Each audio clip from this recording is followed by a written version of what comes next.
Right, welcome to the last and final part of this video where we are going to be looking at the enhancement bits. We have looked at in the first part the main focus of defining what root cause analysis is and why it is important. We answered the 5W1H question: what is root cause analysis, why it is important, when should it be conducted, where should it be conducted. We also talk about who is responsible, responsibility. And we said it can be a joint, it can be conducted by the internal auditor alone, it can also be conducted by the process owner alone. And then finally we looked at the how.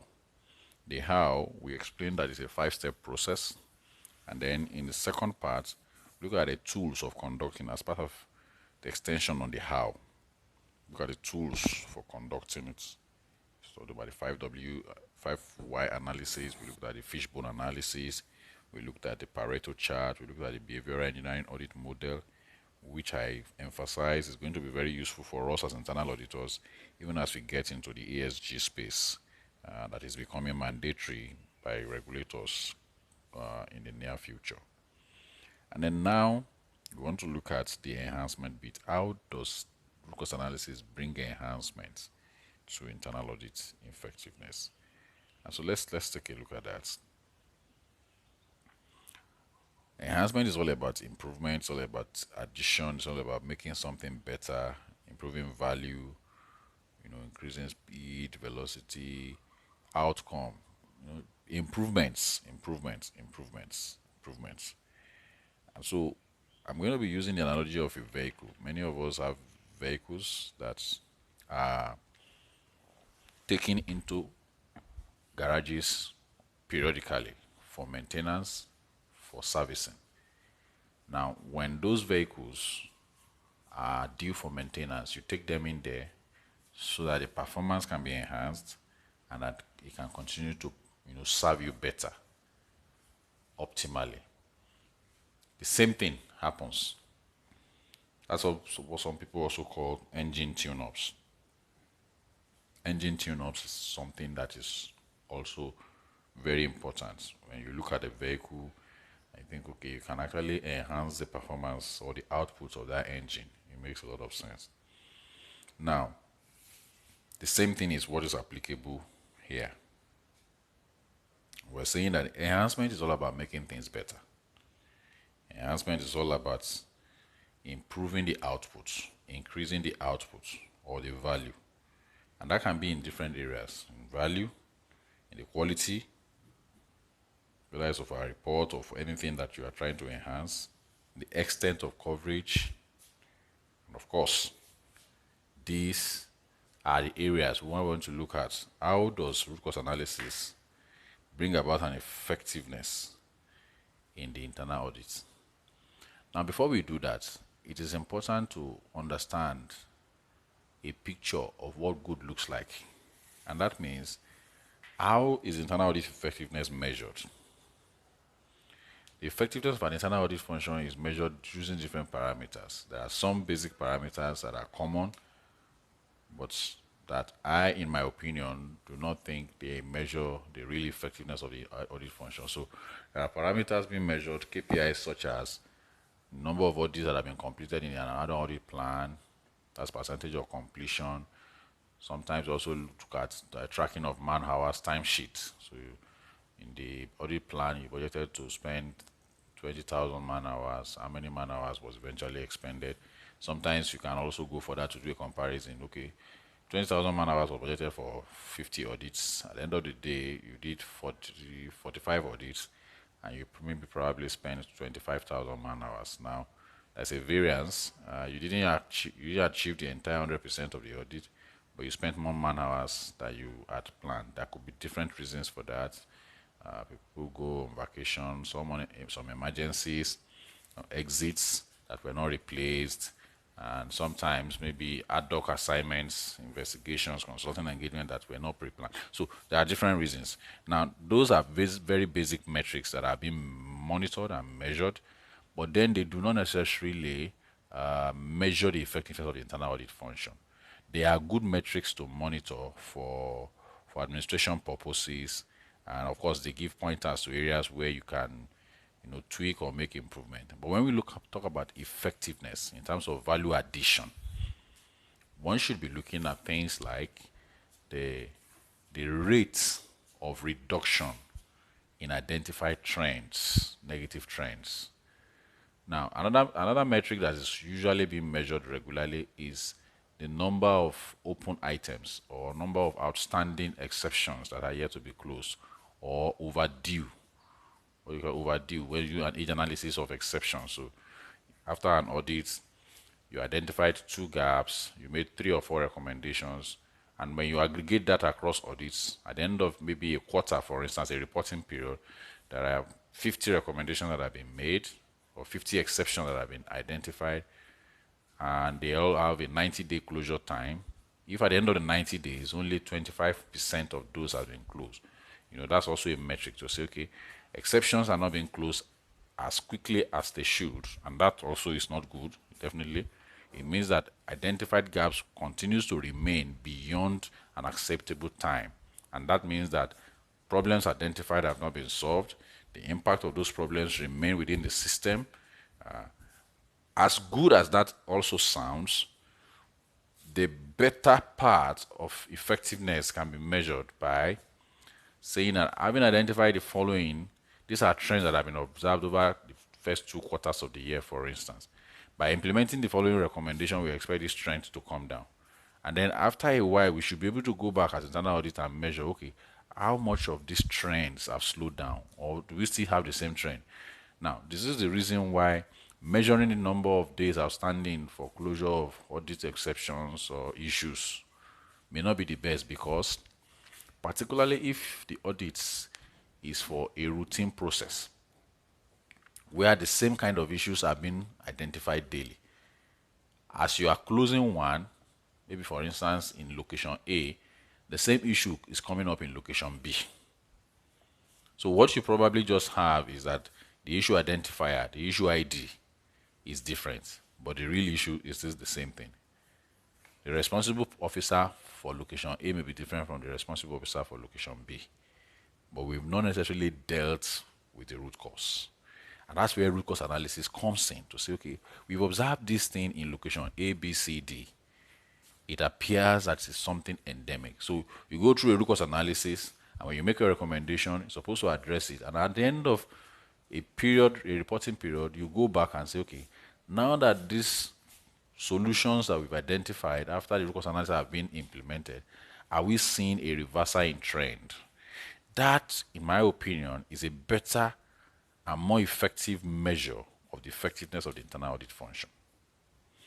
Now, having said that, the basic ones that are easy to measure, and we're not going to throw them away. Sometimes KPI development is also a function of measurability.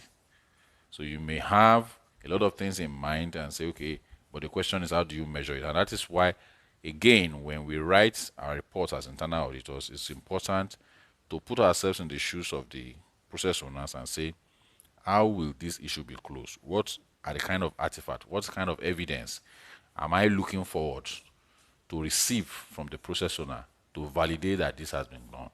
Otherwise, we may be at loggerheads and issues may remain open for so long, because from the perspective of the process owner, they have closed it, but from the auditor's perspective, they are not yet closed. Now, having said that, how then does root cause analysis help us to enhance the value of internal audit? Now, before we get into that, I want to also mention that there are several other tools that can help to enhance the value of internal audit effectiveness. So it's not just the root cause analysis, that's just one of the tools. So let's take a look at a few of them. One of them is data analytics using IT. And how does this enhance the value of internal audit? It gives us the access and the capacity to test an entire population. And then we can come to a conclusion, we can reach a conclusion that is far more reaching. In that point, we are able to provide an assurance with a confidence level that is higher because we tested the entire population. And so when you say the control is effective, you are saying it's effective because you tested everything in the population, not just a sample. When you say it is ineffective, you know that you are saying out of the 100% population tested, 20% failed, and therefore we are not comfortable with the effectiveness of this control, or the design is not right, whatever it is, we can say things authoritatively. Another advantage of using data analytics is that it gives an opportunity to provide insights, trend analysis, predictive nature of what may be going, or what is expected based on what has been seen. There are tools that can help to do that. And so there are things that are at the disposal of internal audit, and that's why data analytics is an area that, even at the very basic level, every internal auditor, whether you're an IT auditor or not, you should have some appreciation of. Another thing that helps internal audit effectiveness is continuous monitoring. Continuous monitoring helps us to be in the know regularly as events happen, especially because the velocity of risk in our time is faster. The speed and the rate at which things occur and happen is quite swift. It's quite swift. So it's important that there's a continuous monitoring mechanism in place, typically that will involve a combination of the third line, that is internal audit, and other second line functions. That helps a lot. It's also a way to enhance the value of internal audit. And then, of course, what we've been discussing, which is root cause analysis. Root cause analysis itself is a tool that will help to enhance the value of the effectiveness of the IA function. How? We've said this over and over. It is because it helps to deal with the real issue. And that is why I was saying that's when we can actually measure the effectiveness of the internal audit function by the rate of reduction in the trend that has been observed. Because that can only happen when you are dealing with the real problem. If you continue to provide recommendations that only address the symptoms, the number of exceptions identified will remain the same, even though as same volume is being closed. New ones are emerging of the same nature. But when we've identified the problem through using the root cause analysis, and the real cause of that problem has been identified, and we provide a solution that addresses it, we can begin to see a downward flow in the level or the volume of risk events. And then it helps us to provide a lasting solution. So that's why root cause analysis is central. Again, another tool that helps is agile auditing, with the spate of innovation across organization to catch up with changes and to remain relevant in the face of competition. Agile auditing has become crucial, very crucial, because the environment in which we work has migrated significantly. And so therefore, as innovations and digitization projects happen across organizations, there are organizations with very multiple projects, large-scale complex programs. Internal audit cannot afford to take a wait-and-see approach. It must be part and be reviewing those things as they happen, issue their reports almost on a weekly basis, and provide opinions and some kind of assurance on the direction, content, delivery, and completeness of such projects, even as they happen on a scrum basis. Now, let's zero in a bit more on root cause analysis, because that's the focus of our discourse. Now, how does root cause analysis enhance the value of internal audits? We have said it helps us to identify what the real cause is. Now, identifying what the real cause is, what does it do? It further helps to analyze issues into categories. We can come up with themes. Thematic reporting is made possible. You are able to aggregate and say, okay, for this problem, there are 2 or 3 root causes. Or for these 3 problems, problem 1, 2, 3, all 3 problems have the same root cause. So it could be one to many, or many to many, or many to one. We discussed that in the second part of the video. So it could be one root cause to many problems, or many problems having one root cause, that's many to one or one to many. It could also be many to many. So multiple problems, problem 1, 2, 3 have the following root causes: root cause 1, root cause 2, root cause 3. Now, root cause 1, 2, 3 addresses problems 1, 2, 3. Meanwhile, root cause 2 and 3 addresses problem 4 and 5. So you have a many-to-many relationship. And when we are able to do that, we can consolidate and aggregate things into teams. And you can use different categorization. You can choose just to follow the operational risk process dimension, for instance. That's an analysis that I work with quite well. Almost all problems in any organization, whatever, no matter how complex or difficult it is, can be summarized into any of the operational risk elements. Whether it's a people issue, it could be a process problem, it could be a systems problem, or it could be an external event. I mean, we live in a world of a lot of cyber attacks, cyber crimes, cyber issues. All of those falls between people and external events.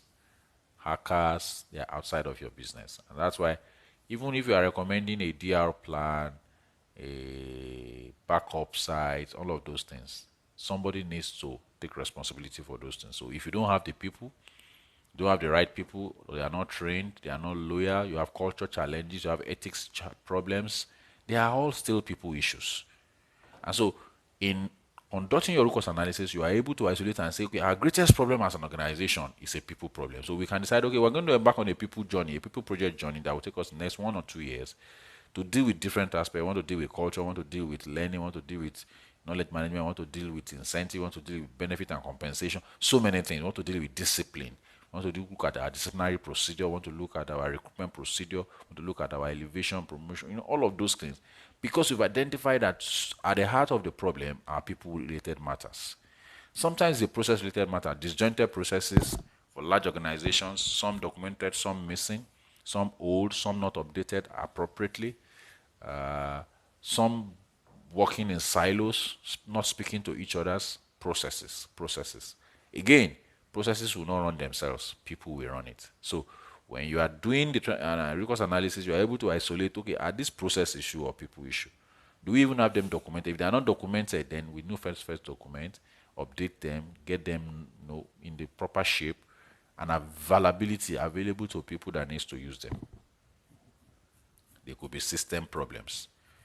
Many organizations have embarked on automation, implementation of different softwares for different things. At the end of the day, they have a whole load of systems where data is not talking to each other. So data from system 1 is needed in data in system 2, but the two systems do not relate. And at the end of the day, there's a manual intervention to extract data from system 1, do some conversion or analysis on it or manipulation before it is fed into system 2. Now, in between those two, data integrity is corrupted. Data integrity is breached. How do you deal with that? So you must be able to isolate. It is the root cause analysis that will help us to zero in and say, okay, these are the problems that we have. It could be financial issues, it could be compliance, regulatory issues, it could be legal issues, whatever. It could be reputational damages, strategic issues. They could just also be areas that requires improvements. All of these are ways by which the root cause analysis, if conducted properly with the right team, will be able to help the internal auditor or the internal audit function to isolate and categorize issues. And then when we make recommendation, the recommendation begins to become business-like because we are dealing with the heart of the problem, the nucleus. This is how root cause analysis helps to enhance the value that we bring to the table as internal auditors. And I challenge you to please take a look at your processes, your internal audit processes as an organization, as a team, and see whether you are really adding value.